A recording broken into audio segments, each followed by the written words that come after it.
పంపేటప్పుడు కూడా జాగ్రత్త పంపాలి, మంచి వ్యక్తుల పేరు పంపాలి. వీళ్ళు మంచి వ్యక్తులు కాదంటలే, నేను పద్మశ్రీ అవార్డు వచ్చేటువంటి స్థాయి వ్యక్తులను పంపాలి, పంపిస్తాం.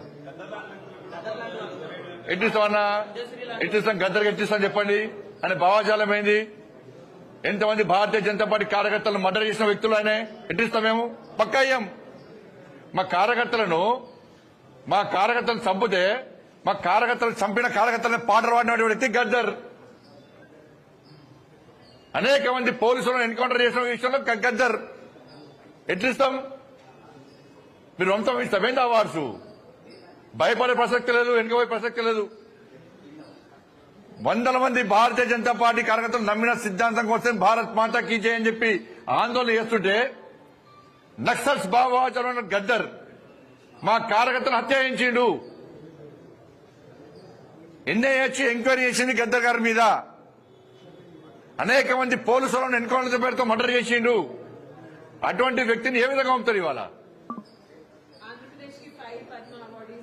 ఇది ఈ రాష్ట్రము మరి పోయినసారి వచ్చిన ఇప్పుడు కూడా తెలంగాణకు